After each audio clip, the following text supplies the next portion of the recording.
स्वागत है आप सबका इस कहानी के सेकंड यानी कि लास्ट पार्ट में। इस पार्ट की स्टार्टिंग में हम लोग देखते हैं कि एंजिया रोहन से बात करने के लिए जाती है, जहाँ पर कि वो बैठ के गाना सुन रहा होता है। एंजिया के वहाँ जाते ही वो उसे पूछने लगता है कि ज़रूर उसे कुछ उससे हेल्प चाहिए। एंजिया कहती तुम तो बहुत ही टैलेंटेड हो, एक्चुअल में कुछ दिनों में हमारे कॉलेज में जो सिंगिंग कंपटीशन होने वाला है, मैं चाहती हूँ कि तुम यहाँ पर आओ और मुझे उसमें अप्लाई करवाओ, क्योंकि मैं भी उसमें गाना गाना चाहती हूँ। तो इस बात पर वो रेडी हो जाता है और बोलता है कि ठीक है। अब तक पिछले जन्म में रोज़ के लिए केवल एंजिया ही गाना गाया करती थी, लेकिन यहाँ पर अब वो इस बार पहली बार खुद के लिए कुछ करने वाली थी। फाइनली वहाँ पर वो सिंगिंग कंपटीशन का दिन आता है, जहाँ पर कि हम लोग देखते हैं कि रोज़ रेडी थी और वो सोच रही होती है कि आज तो वो फेमस हो ही जाएगा और रोहन उससे इम्प्रेस हो ही जाएगा। थोड़ी देर बाद वो कंपटीशन स्टार्ट होता है, जहाँ पर कि रोज़ गाना गाना स्टार्ट करती है, लेकिन तभी अचानक से गाना बंद हो जाता है। सबको तो यही लग रहा होता है कि रोज़ ही गाना गा रही है। रोहन भी उसके सिंगिंग को काफ़ी ज़्यादा एंजॉय कर रहा होता है, लेकिन अचानक से गाना बंद होने की वजह से रोज़ भी कंफ्यूज हो जाती है। अब एक्चुअल में एंजिया उसके लिए गा रही होती है, वो बहाना करने लगती है उसके वॉइस में कुछ ग्लिच आ गया है, कोई प्रॉब्लम आ गया है, जिस वजह से कि रोज़ को गाना गाना रोकना पड़ता है। तभी एंजिया स्टेज के पीछे साइड से गाना गाते हुए बाहर आती है। सब ये देख करके शॉक हो जाते हैं कि इट मीन्स कि ये प्री रिकॉर्डेड सॉन्ग है। इसका मतलब कि एंजिया ही इस सॉन्ग की असली सिंगर है। अब एंजिया यहाँ पर ये कहते थे कि एक्चुअल में वो प्रैक्टिस कर रही थी तो उसने ये गाना बनाया था, ना जाने क्यों रोज़ ने यही गाना गाना डिसाइड किया। इससे रोज़ भी अपना इमेज बचाने में यहाँ पर बच जाती है और एंजिया भी साबित कर पाती है कि वो इतना अच्छा गाना गा रही है। रोहन को उसने पहले से ही सब कुछ समझा दिया था। अब इतना अच्छा गाना गाने की वजह से ये कंपटीशन इट्स ऑब्वियस कि एंजिया ही जीत जाती है। गोयन तब तक यही सोच रहा था कि रोज़ एक्चुअल में अच्छा गाना गाती है, लेकिन यहाँ पर तो एंजिया ही उससे आगे निकली। कंपटीशन जीतने के बाद वो बहुत ही खुश थी और रोज़ फिलहाल गुस्सा के वहाँ से चली जाती है। रोहन एंजिया के आने का वेट कर रहा था, तभी उसकी फीमेल फैंस उसे घेर लेती हैं और उसे साइन वगैरह करवाने लगती हैं। गोयन को ये देख करके थोड़ा सा ख़राब लग रहा था कि वो उस पर अब ध्यान नहीं दे रही है। रोहन एंजिया के लिए ये प्यारा सा कुकी लेकर के आया हुआ था, जो कि एंजिया को पसंद था। वो इसी से इम्प्रेस हो जाती है और रोहन उसे कहता है तुम इतनी अमीर हो, तुम इतने छोटे से इफोर्ट से खुश हो जा रही हो। उसे क्या पता था कि एंजिया भी रिबर्थ लेकर के आई हुई है और यहाँ पे पिछले जन्म में तो उसके लिए गोयन ने कभी भी कुछ भी नहीं किया था। वो उसे कहता है कल बास्केटबॉल का कंपटीशन है और वो उसके लिए चीयर अप करने के लिए आए। एंजिया रेडी हो जाती है अगले दिन कंपटीशन के लिए। गोयन यहाँ पर तैयार था, रोज़ से चीयरिंग करने के लिए जाती है। यहाँ पर जब एंजिया भी चीयर लीडर का ड्रेस पहन करके आती है तो सब शौक हो जाते हैं कि एंजिया यहाँ पर क्या कर रही है। सबको यही लग रहा होता है कि एंजिया भी यहाँ पर गोयन को ही सपोर्ट करने के लिए आती है। रोज़ उसका मजाक उड़ाते हुए कहती है तुम्हें तो किसी ने चीयरिंग करने के लिए बुलाया ही नहीं, तुम कितनी बेशरम हो। ऐसे ही मुँह उठा करके आ गई। गोयन उसे वहाँ से जाने के लिए कहता है। इस बात पर रोज़ उसे हंसते हुए कहती है तुम्हें मेरा ड्रेस देख करके नहीं लग रहा है कि मैं तुम्हारी टीम को चीयर करने के लिए नहीं आई हूँ? तो से पूछने लगते हैं तो फिर वो किसकी टीम को चीयर अप करने के लिए आई है? वो कहती है इट्स ऑब्वियस कि रोहन की टीम को, क्योंकि उससे मेरा ड्रेस मैच कर रहा है। रोहन उसे बुलाने लगता है अपने साइड आने के लिए। सब शौक हो जाते हैं कि एंजिया इस तरीके से अचानक से गोयन को इग्नोर कैसे कर सकती है। अब तक जो वो गोयन के पीछे पड़ी रहती थी वो खुद ही उससे दूर रह रही है। वो रोहन के पास जाती है और उससे प्यार से बात करने लगती है और कहती है कि तुम्हें जीतना होगा क्योंकि मैं तुम्हें चीयरिंग करने के लिए आई हुई हूँ। रोहन तो इतना खुश हो जाता है, उसकी क्रश उसे इस तरीके से सपोर्ट कर रही है। गेम स्टार्ट होता है और रोहन की टीम वो गेम जीत जाती है। वो बहुत ही ज़्यादा खुश था और सबके सामने एंजिया को हक कर लेता है, जिस वजह से कि उसे इस तरीके से वो मेडल वगैरह भी पहनाती है। इन दोनों को खुश देख करके गोयन को काफ़ी जेलस होने लगता है और वो वहाँ से चले जाता है। रोज को लगने लगता है कि ये रोयन को कैसे ही पटा रही है। एंजिया की असली आइडेंटिटी फिलहाल यहाँ पर किसी को नहीं पता था। रोयन के टीम वाले आपस में बात कर रहे थे कि एंजिया का बिहेवियर इतना बदला है, कहीं वो गोयन को छोड़ ना दे। लेकिन गोयन कहता है कि अरे वो बस हार्ड टू गेट प्ले कर रही है, ऐसा कुछ भी नहीं है, आज नहीं तो कल वो मेरे पास वापस आ ही जाएगी। रोज़ तो चाह ही रही होती कि गोयन इस तरीके से इग्नोर करता रहे। दूसरी तरफ हम लोग देखते हैं कि वो घर जाता है तो उसकी मोमो से कहती है कि मेरी फ्रेंड की एक बेटी हमारे घर कुछ दिनों के लिए रहने के लिए आने वाली है। शुरुआत में रोयन मना करने लगते हैं क्योंकि इस तरीके से वो नहीं चाह रहा होता है कि यहाँ पर एंजिया उसे गलत समझे। लेकिन जैसे उसे पता चलता है वो कोई और लड़की नहीं एंजिया ही है, तो उसकी खुशी का तो कोई ठिकाना ही नहीं रहता और वो एंजिया को खुशी खुशी उसके रूम में ले करके जाता है ताकि वो स्टे कर सके। वो बताती है कि एक्चुअल में मेरी फैमिली से लड़ाई झगड़ा चल रहा है ना, तो फिर मैं अब किस तरीके से उनके घर जाऊंगी, इसी वजह से मुझे समझ नहीं आ रहा था मैं कहाँ रहूं और मैं यहाँ पर तुम्हारे घर ही आ गई। हम दोनों की फैमिलीज तो एक दूसरे को जानती है ना। वो काफ़ी खुश हो जाता है। एंजिया यहाँ पर कह रही थी मेरी ग्रैंडमदर का बर्थडे है कुछ दिनों में, क्या उसका हेल्प करेगा, वो उनके लिए एक पेंटिंग बनाना चाहती है। तो रोयन यहाँ पर हाँ कह देता है। इन चक्करों में एंजिया यहाँ पर रोयन के काफ़ी करीब हो गई थी। ये बात एंजिया तो नहीं नोटिस कर पा रही थी, लेकिन इससे रोयन बहुत ही ज़्यादा खुश था और वो मन ही मन सोचता है वो पेंटिंग क्या, वो तो उससे जान मांगे, वो उसके लिए अपनी जान देने के लिए भी हाजिर है। सीन कट होता है। अगले सीन में हम लोग देखते हैं कि एंजिया स्कूल के ही पेंटिंग रूम में जा कर के एक पेंटिंग ड्रॉ करने लगती है, जहाँ पर कि रोज भी आती है, वो भी पेंटिंग किया करती थी। एंजिया को देख के सोच रही होती है ओह कैसा मनहूस टाइम है, वापस से सबके दर्शन हो गए। तभी वो नोटिस करती है जो पेंटिंग उसने बनाया था वो उसके बोर्ड से गायब है। बिना सोचे समझे है वो एंजिया को ब्लेम लगाती है और कहती है कि तुम मुझसे जेलस होती हो क्योंकि गोयन मुझे भाव देता है, इसी वजह से तुमने मेरी पेंटिंग चोरी कर ली। एंजिया बिल्कुल काम थी और कह रही होती है अच्छा तो तुम्हारे पास क्या इस बात का प्रूफ है, तुम इस बात का प्रूफ दे सकती हो कि एक्चुअल में मैंने ही तुम्हारी पेंटिंग चोरी की है, सीसीटीवी फुटेज वगैरह लेकर के आओ। तो वो सीसीटीवी लेने के लिए चली जाती है। सीसीटीवी में बस एंजिया यहाँ पर क्लास से निकलते हुए दिखी थी, उसके हाथ में कोई पेंटिंग वगैरह नहीं था। यहाँ पर गोयन भी रोज के ही सपोर्ट में आ जाता है और उसका कहने लगता है कि एंजिया ने यहाँ पर पर्स में वो पेंटिंग डाल करके ले गई होगी। एंजिया उनकी इन हरकतों से गुस्सा होने लगती है। वो मन ही मन सोच रही थी कि अगर यहाँ पर रोयन होता तो वो उसकी बातों पर आँख बंद करके भरोसा कर लेता, उसे किसी और की ज़रूरत ही नहीं थी। वहाँ पर वो लोग बिना सोचे समझे यहाँ पर एंजिया पर ही ब्लेम डालने लगते हैं कि उसी ने मेरी पेंटिंग चोरी की है और अगर वो उसकी पेंटिंग दे भी देगी तो वो उसे माफ़ कर देगा। वहाँ पर रोयन के फ्रेंड आते हैं और वो लोग एंजिया को सपोर्ट करने लगते हैं, कहते हैं कि नहीं एंजिया ने ऐसे नहीं किया होगा। तभी वहाँ पे टीचर आते हैं और बताते हैं कि एक्चुअल में कल काम ख़त्म होने के बाद हमें एक कंपनी से कॉल आया था, उन्हें कंपटीशन में अप्लाई करने के लिए पेंटिंग चाहिए थी। तो जो पेंटिंग कंप्लीट थी वो मैंने उन्हें सबमिट कर दिया था, वो रोज़ की पेंटिंग थी। इसके बाद मैं इतना बिजी हो गया कि मैं बताना भूल गया। बेंजी उसे कह रही होती है तुम लोगों ने मुझ पर ब्लेम लगाए हैं, माफ़ी मांगो तो ज़्यादा बेहतर होगा। तो रोज़ के लिए गोयन को सॉरी बोलना पड़ता है, लेकिन फिर भी उसे अपनी गलती का एहसास नहीं था कि वो धीरे धीरे करके कितनी चीज़ों को ख़राब कर चुका है और इस जन्म में तो एंजिया कभी भी अब उसके पीछे नहीं आने वाली है। जब वो लोग वहाँ से निकलते हैं तो रोयन अपनी महंगी कार में एंजिया को रिसीव करने के लिए आता है।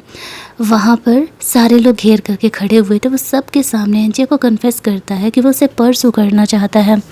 तो एंजिया भी यहाँ पर हाँ कह देती है। उससे ऐसा लगता है कि उसके दोस्तों ने उसे बताया होगा कि इस तरीके से गोयन और रोज उसे परेशान कर रहे थे, इसी वजह से रोयन ने ऐसा किया होगा। दैट्स वाई एंजिया उसे हाँ कह देती है कि हाँ ठीक है वो उसे परसू कर सकता है।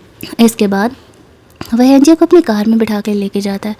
अब सब सोचने लगते हैं कि एंजिया और रोयन का क्या रिलेशनशिप है, क्योंकि सबको ये तो पता था कि रोयन बहुत अमीर है, लेकिन एंजिया की आइडेंटिटी के बारे में उन्हें नहीं पता था। कार में जाते समय एंजिया से कहती है कि यार तुम तो कुछ ज़्यादा ही छा गए सबके सामने इस तरीके से, मैंने सोचा नहीं था कि तुम मेरा ऐसे सपोर्ट करने वाले हो। रोयन पूछता है मतलब? एंजिया कहती है तुम्हें तुम्हारे दोस्तों ने नहीं बताया क्या किस तरीके से गोयन और रोज़ यहाँ पर मुझे परेशान कर रहे थे, उस पर पेंटिंग चोरी का इल्ज़ाम लगा करके। रोयन कहता है नहीं मैं उन्हें पनिशमेंट दूँ क्या? एंजिया कहते अरे नहीं उसे तो मैंने सॉर्ट आउट कर लिया। दूसरी तरफ एंजिया अगले दिन अपने स्कूल आती है तो उसे एक फ़ोटोशूट का ऑफ़र आता है, जिससे कि उसे कुछ पैसे अच्छे खासे मिल रहे होते हैं। वो सोचती है कि वो अपने कमाए हुए पैसे से अगर ग्रैंड मदर को ख़रीद करके गिफ्ट करेंगे तो उन्हें ज़्यादा अच्छा लगेगा। तो वो उस फ़ोटोशूट के लिए ओके कह देती है। उसे बस एक फ़ोटोशूट के लिए मॉडलिंग करना था। वो रेडी हो करके वहाँ पहुँचती है जहाँ पर कि जो ये मेल मॉडल उसके साथ काम करने वाला था, वो मेल मॉडल बहुत ही ज़्यादा ठरकी था और वो एंजियो को देखते ही फ्लर्ट करने का कोशिश करने लगता है। और वो यहाँ पर एंजियो शुरुआत में तो इसे इग्नोर कर रही होती है। तभी हम लोग रोज को देखते हैं, वो भी एक्चुअल में इसी फ़ोटोशूट के लिए आई थी, बट लेट होने की वजह से उन लोगों ने यहाँ पर एंजियो को कॉन्टैक्ट कर लिया था। जब वो यही देखती है कि एंजियो उसकी जगह पर है तो उसे बहुत गुस्सा आने लगता है। लेकिन जब वो मेल मॉडल को बात करते हुए सुनती है कि वो एंजियो को परेशान करने के बारे में प्लान कर रहा है, तो वो तो मन ही मन खुश होने लगती है और इनके फ़ोटोज़ वीडियोज़ भी क्लिक करने का कोशिश करती है। इनका शूट जब स्टार्ट होता है तो यहाँ पर इस तरीके से वो एंजिया को छेड़ने लगता है। एंजिया यहाँ पर खींच करके उसे थप्पड़ मार देती है और पानी का गिलास उसके मुंह पे फेंकती है। वो कहने लगता है कि तुम्हारी हिम्मत कैसे हुई मेरी साथ ऐसे बिहेव करने की। एंजिया का कहना था मुझे छेड़ोगे तो यही होगा। अब उस बंदे को तो लग रहा था कि एंजिया एक नॉर्मल गर्ल है और वो उसके खिलाफ़ नहीं जाने वाली है। वो फिलहाल फेमस एक्टर था तो उसके सामने यहाँ पर कोई क्रू मेम्बर भी कुछ भी बोल नहीं पा रहे होते हैं। रोज़ ने यहाँ पर इनके फ़ोटोज़ ले लिए थे।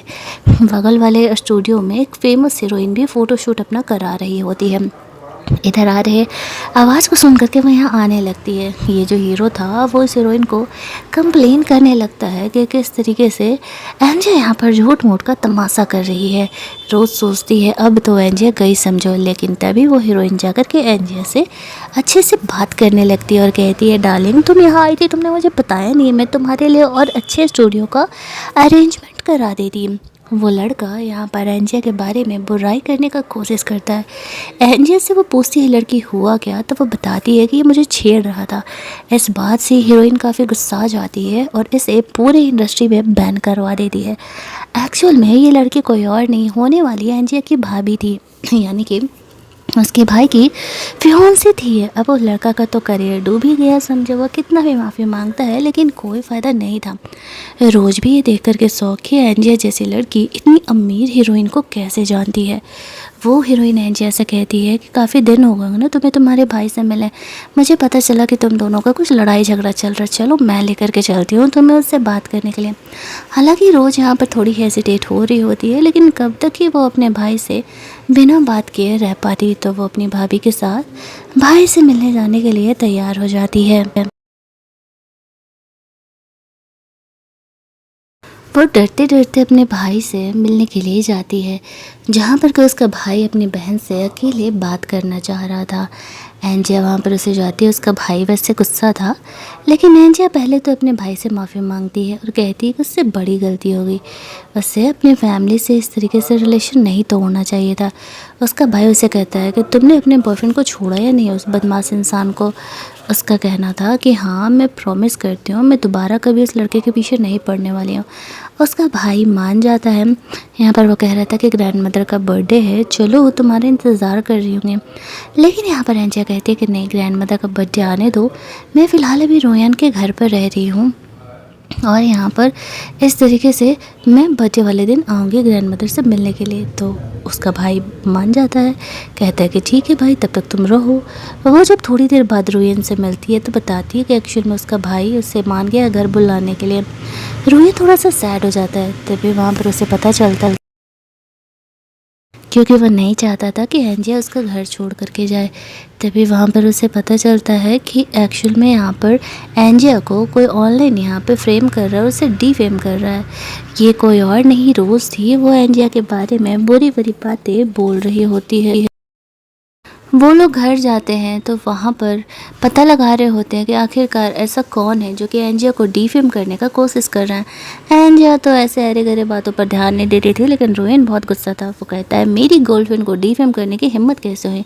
एंजिया कहती है गर्लफ्रेंड, मैं तुम्हारी गर्लफ्रेंड कब बनी। रोयन कहता अभी तो तुमने कॉलेज के सामने बोला था कि हाँ तुम मेरी गर्लफ्रेंड हो।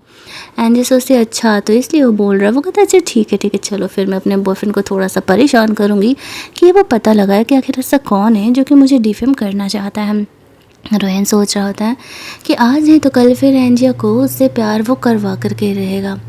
वो फ्लैशबैक में याद कर रही होती है कि पिछली बार जब उसके साथ ऐसा हुआ था तो इस तरीके से वो कितनी ज़्यादा परेशान थी, और यहाँ पर थोड़ा सा गोयन ने उसे सिंपैथी दिखाया था तो वो उससे कितना ज़्यादा वाला इम्प्रेस हो गई थी। लेकिन उसे पता नहीं था कि सिंपैथी दिखाने वाला गोयन नहीं, एक्चुअल में रोयन था, और वो उसे गलत समझ बैठी थी। इसी वजह से वो इतने टाइम से गोयन को परसू कर रही होती है, लेकिन एक्चुअल में उसका केयर करने वाला तो रोयन था। ये सब कुछ इनका चल रहा होता है। अगले दिन जब रोज़ कॉलेज आती है तो उसकी मॉम उसे कॉल करती है और कहती है तुम्हारी जो आंट है ना, एक बहुत ही अमीर इंसान के यहाँ काम करती हैं, तो वो ना तुमसे मिलना चाह रही हैं, आज मिल लेना। रोज़ उनसे मिलती है तो उसकी आंट को एक फ्री लुई वुइटन का बैग मिलता है। वो कहती है एक्चुअल में हमारे घर में बर्थडे पार्टी होने वाला है तो बहुत सारे गिफ्ट्स वगैरह मिले थे, तो हमारी मैम ने ये बैग दे दिया। अब मेरा तो उम्र हो गया है तो मैंने सोचा तुम इस्तेमाल कर लोगी। एंजिया ये सुनते ही खुश हो जाती हो। जिस फैमिली की वो बात कर रही थी वो शहर की सबसे रिचेस्ट फैमिली थी। अब यहाँ पर इस तरीके से वो सोच रही होती है कैसे ना कैसे करके मैं कार में बस स्कूल चली जाऊँ तो सबको लगेगा कि हम भी अमीर फैमिली से बिलोंग करते हैं। रिक्वेस्ट करने पर एंजिया कार से रोज़ की आंटी उसे कार से कॉलेज छोड़ देती है। बैग लेकर के शो ऑफ करते हुए वो नीचे उतरती है। उसके दोस्त लोग तो लट्टुओं की तरह उसके आसपास घूमने लगते हैं। वो भी शो ऑफ कर रही थी, अरे हाँ हाँ हमारी रिलेटिव वहाँ रहती है। अब सबको लगने लगता है कि वो उस फैमिली से बिलोंग करती है, इट मीन्स कि वो भी अमीर है। सब जिद करने लगते हैं कि हमें भी तुम्हारा घर देखना है, इतना बड़ा घर हमने कभी देखा नहीं है। तो बर्थडे पार्टी आने वाला है ना, मैंने सुना था हॉस्ट के ऑनर कहा तो क्यों ना तुम हमें लेकर के चलो। एंजिया सोच रही होती ये लोग तो मेरे ही घर के बारे में बात कर रहे हैं, थोड़ा मैं भी तो सुनो क्या बातें हो रही है।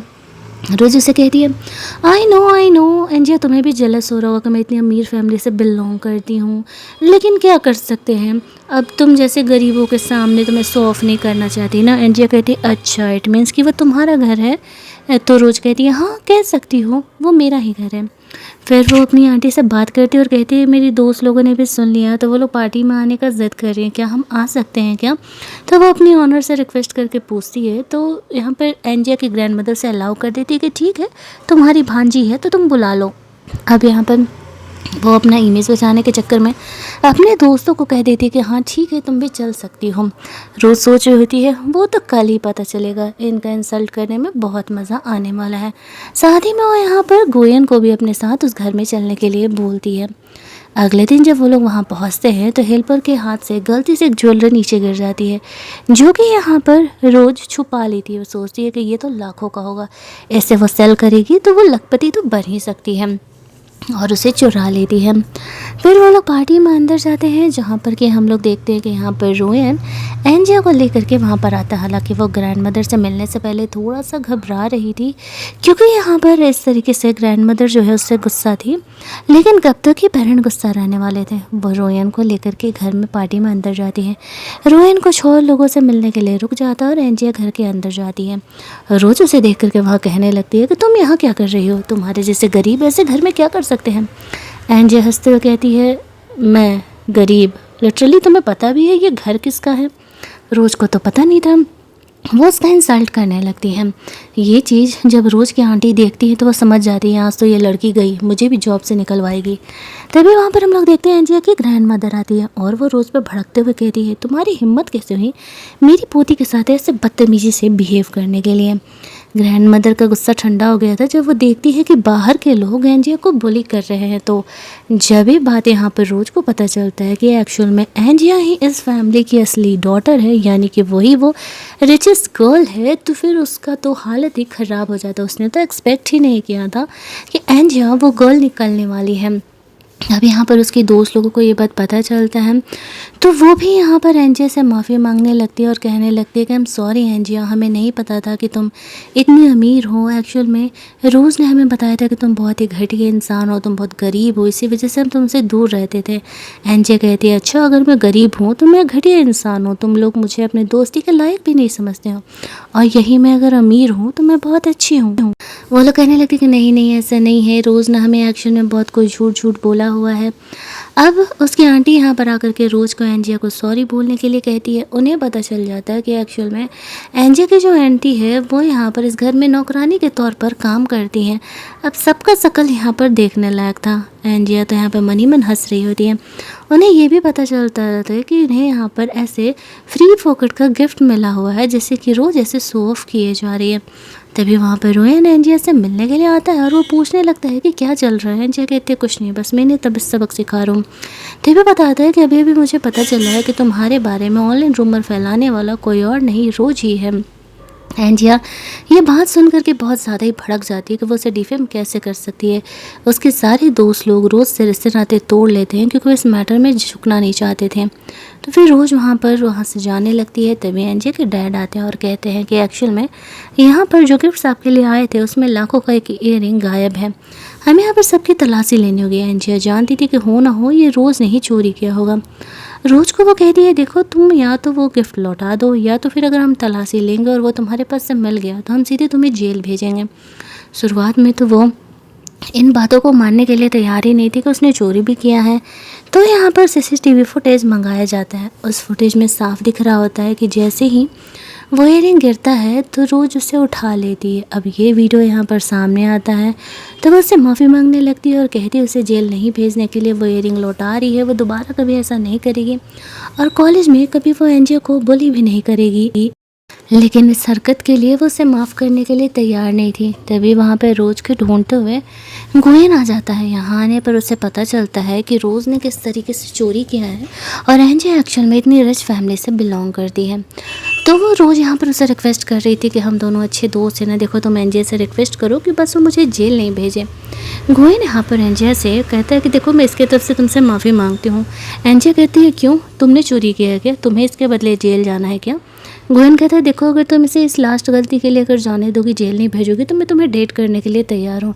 इनफैक्ट मैं तुमसे आगे चलकर शादी भी करने के लिए तैयार हूँ। एंजिया हंसने लगती है और कहती है तुमसे शादी करना कौन चाह रहा है। लेकिन अब तक उसे ऐसा लग रहा था कि गोयन ने जब उसके बुरे समय में डाउनफॉल में एक बारी से उसका हेल्प किया है तो बस लास्ट टाइम उसके लिए यहाँ पे रोज को जाने दे देती है।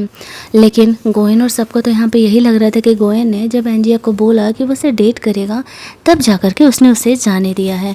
जब सब वहाँ से चले जाते हैं तो रोहिन काफ़ी ज़्यादा गुस्सा आ जाता है। एंजिया को साइड में ले जा करके गुस्सा करने लगता है और कहता है कि क्या तुम फिर से वही गलती दोहराने वाली हो जो तुमने पहले किया है। गोयन तुम्हारे लिए अच्छा नहीं है। उसने तुम्हें कहा कि वो तुम्हें डेट करेगा और तुम पिघल गई, तुमने यहाँ पर रोज को जाने दिया।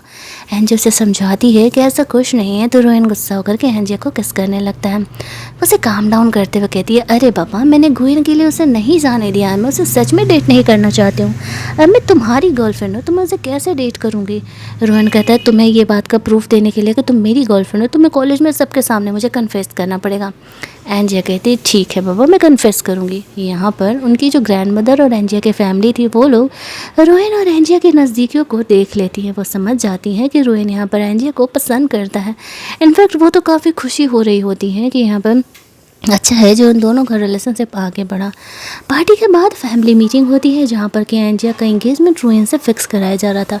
जब तक एंजिया को पता नहीं था वो मना कर रही होती है, लेकिन जैसे उसे पता चलता है कि उसका एंगेजमेंट किसी और से नहीं एक्चुअल में रोहन से सेट किया गया है तो वो खुशी खुशी रेडी हो जाती है। इसकी फैमिली वाले का खुशी का ठिकाना नहीं था कि चलो ठीक है यहाँ पर एंजिया रोहन से शादी करने के लिए मान गई है तो फिर उन्हें कोई प्रॉब्लम ही नहीं है। वो लोग शादी की तैयारी शुरू करते हैं।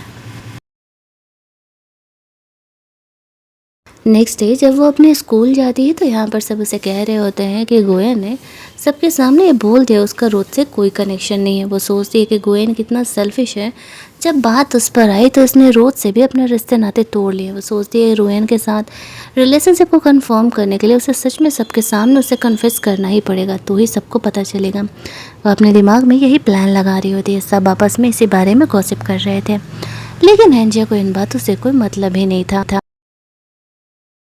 दूसरी तरफ रोज गोयन से बात करने के लिए जाती है तो गोयन उसे इग्नोर कर रहा होता है। वो उसे कहती है तुम भूल रहे हो कि तुम्हारे डैड की मौत कैसे हुई थी और फिर भी तुम यहाँ पर एंजिया के पीछे जा रहे हो। गोयन उसे कहता है मुझे सब याद है, तुम्हें बार बार याद दिलाने की ज़रूरत नहीं है, बट इससे ये नहीं बदल जाएगा कि अब मुझे तुमसे कोई रिलेशन नहीं रखना है। दूसरी तरफ हम लोग एंजिया को देखते हैं, वो रोहन को प्रपोज करने के लिए एक फ्लावर बुके बनाने के लिए गई हुई थी। काफ़ी खूबसूरत से फ्लावर बुके वगैरह बनवाती है। पूरे कॉलेज में ये बात फैल जाता है कि एंजिया किसी को कन्फेस करने वाली है। अब सबको तो यही लग रहा था कि इतने दिनों से वो रोहन के पीछे पड़ी हुई है तो वो रोहन ही होगा। लेकिन एंजिया यहाँ पर एक प्रिटी सा कपल मैचिंग ड्रेस खरीद करके रोहन के घर भिजवा देती है क्योंकि वो उससे कन्फेस करने वाली थी।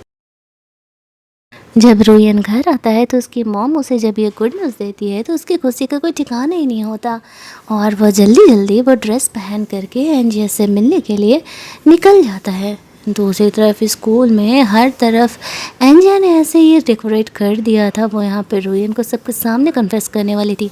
कौन से कॉलेज में ये सब कुछ अलाउ करते हैं टीचर्स, हमारे यहाँ तो कभी कुछ नहीं हुआ। वहाँ पर तो गोयन भी आता है। अब वो ओवर कॉन्फिडेंट था। एंजिया यहाँ पर रोयन के आने का वेट कर रही होती है तभी गोयन स्टेज पर चले जाता है और कहता है कि एक्चुअल में आई नो तुमने ये सब कुछ मेरे लिए किया है, मैंने तुम्हें डेट करने के लिए हाँ कहा था, इसलिए अब चलो लाओ रिंग दे भी दो। एंजिया कहती है पागल वागल हो क्या, मैंने कब कहा था कि मैं तुम्हें डेट करने वाला हूँ, तुम्हें डेट करने के लिए ये सब कुछ मैं अरेंज कर रही हूँ। गोयन से कहता है ज़्यादा ड्रामा करने की ज़रूरत नहीं है, पूरे कॉलेज को पता है कि तुम कितने टाइम से मुझे परसू कर रहे हो, फाइनली तुम पे तरस खा के मैं तुम्हें हाँ करने के बारे में सोच रहा हूँ। एंजिया कहते ओ कम ऑन, ये तरस ना ही करो तो बेहतर है। रोयन यहाँ पर एंजिया का मैचिंग ड्रेस पहन करके आ जाता है और कहता है दिख नहीं रहा कि हम दोनों ने कपल ड्रेस पहना हुआ, इट मीन्स कि एंजिया मुझे कन्फेस करने वाली है। रोयन के आती है वो पूरे कॉलेज के सामने रोयन को कन्फेस करते हुए कहती है क्या वो उससे शादी करेगा। तो रोयन तुरंत ही हाँ कह देता है। उसने एक्सपेक्ट किया था कि वो उसे बॉयफ्रेंड बनने के लिए पूछने वाली है, लेकिन जब वो सीधे हस्बैंड बनने के लिए पूछती है तो फिर तो उसकी खुशी का कोई ठिकाना ही नहीं होता। और यहाँ पर इस तरीके से एंजी भी काफ़ी खुश हो जाती है कि रोयन ने उसे हाँ बोल दिया। एंजिया के रिजेक्शन से गोयन का मुंह ही बन जाता है और वो कॉलेज में अकेले बैठ कर ड्रिंक कर रहा था। मतलब कि इस कॉलेज में पढ़ाई के अलावा सब कुछ हो रहा है। एंजिया घर लौट रही होती तो ड्रंक कंडीशन में गोयन उससे बात करने के लिए जाता है। एंजिया उसे थप्पड़ मारते हुए कहती है कि क्या बदतमीजी है। गोयन उसे कहता है कि तुम्हारे मॉम की वजह से मेरे डैड मरे थे, तुम्हारी मॉम पानी में डूब रही थी तो मेरे डैड उन्हें बचाते हुए हॉस्पिटल लेकर के गए थे। आफ्टर दैट उन्हें हार्ट अटैक आया और वो मर गए। यहाँ पर रोज़ उन दोनों की बातों को सुन रही होती है। वो सोचती है कि गोयन उसे छोड़ करके वापस से एंजिया के पास जा रहा है। वो उनके फ़ोटो को क्लिक करके रोयन को भेज देती है मिसअंडरस्टैंडिंग के लिए। एंजिया को अब तक ये बात नहीं पता था कि गोयन के डैड उसकी मॉम को बचाने के चक्कर में मारे गए हैं।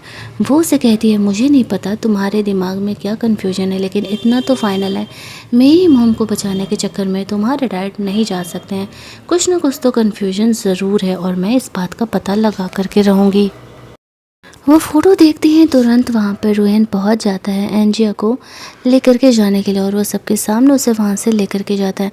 कार में वो फ़ोटो दिखाते हुए कहता है कि क्या चल रहा है तुम्हारे और गोयन के बीच में।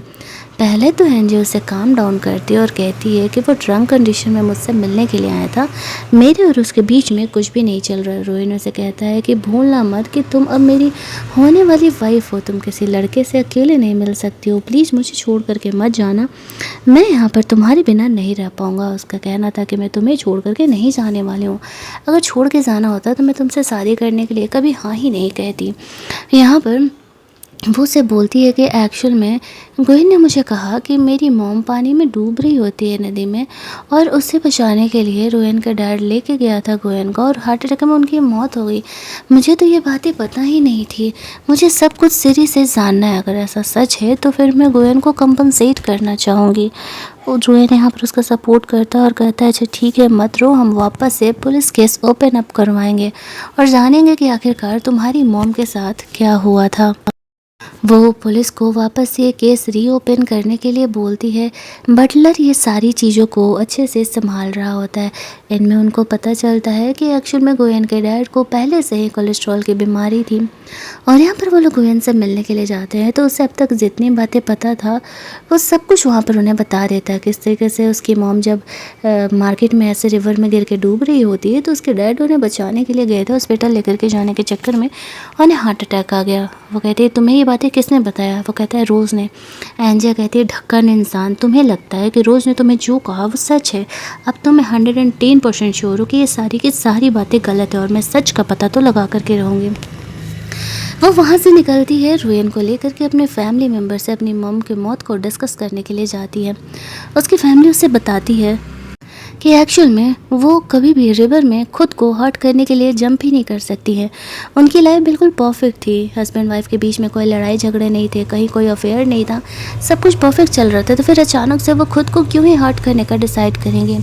वो कहते हैं कि मुझे नहीं पता, लेकिन हमें लगा कि शायद अब वो इस दुनिया में नहीं है, तो इस बात को हम जितना ही खंगालेंगे एंजिया को उतना ही बुरा लगेगा। इसी वजह से हमने ये केस बंद करवा दिया था। लेकिन वो अपने फैमिली वालों से डिस्कस करके वापस से केस को रीओपन करवाने का बात करती है। वो लोग इस बात को मान जाते हैं। वापस से केस रीओपन होने पर सच्चाई सामने आता है। पुलिस रोज को इन्वेस्टिगेट करने के लिए जाती है। तो शुरुआत में तो उसे ऐसा लगता है कि एंजिया का ज्वेलरी चोरी के केस में वो लोग आए हुए हैं, लेकिन जब उन्हें पता चलता है कि इतने साल पहले उसके मॉम के डूबने के केस में वो लोग आए हुए हैं, तो वो काफ़ी ज़्यादा घबरा जाती है।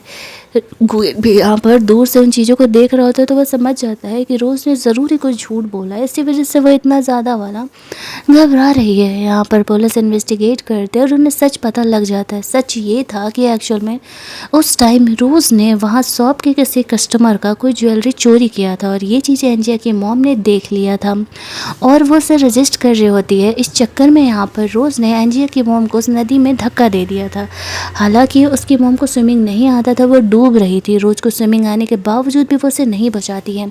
गोयन के डैड यहाँ पर ये देखते हैं, वो रोज़ पर काफ़ी गुस्सा करने लगते हैं। गोयन और रोज़ की फैमिली काफ़ी क्लोज हुआ करती थी, फिर भी रोज़ ने उन्हें नहीं बचाया। जैसे तैसे करके उसके डैड उन्हें बचाते हैं, उन्हें हॉस्पिटल लेकर के जाते हैं और हार्ट अटैक आने की वजह से उन्हें एक्चुअल में डेथ हो जाता है। तो यहाँ पर गलती जिसकी थी वो केवल रोज़ की ही थी। वो जा करके घुमा फिरा करके गोयन को सारी बातें बता देती है और सारा ब्लेम यहाँ पर एंजिया और उसकी मॉम पर डाल देती है। जब भी बातें यहाँ पर सामने आ जाती हैं तो अभी रोज़ जेल में थी, क्योंकि उसने एक तो उसकी मॉम को धक्का दिया था, तो अटेम्प्टेड मर्डर के केस में और उस पर केस चल रहा था, तो वो जेल में ही रहने वाली है। दूसरा कि यहाँ पर उसने उनका हेल्प नहीं किया नदी में गिरने के बाद भी, तो इस पर भी उनका केस चल रहा होता है। सारी बातों की सच्चाई यहाँ पर गोयन तक जाती है। उसे अपनी गलती का एहसास होता है और वो सोच रहा था उसने खुद से ही इस केस को क्यों नहीं इन्वेस्टिगेट किया, उसने रोज़ की सारी बातों को क्यों मान लिया।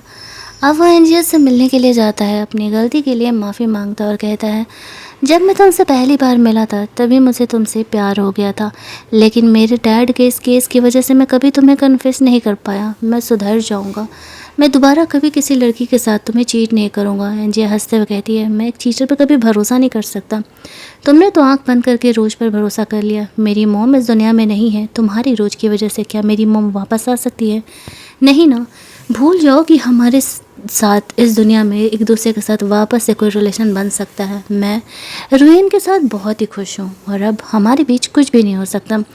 आई होप तुम्हारे डैड भी इस दुनिया में नहीं है, उस लॉस को लेकर के तुम भी आगे मूव ऑन कर जाओ, लेकिन मैं ये भूल करके कभी तुम्हारे साथ नहीं आ सकती हूँ। आफ्टर दैट एंजिया और रोयन दोनों क्लास में बात कर रहे होते हैं, जहाँ पर कि बातों बातों में एंजिया को पता चलता है कि रोयन भी रीबर्थ लेकर के आया हुआ है।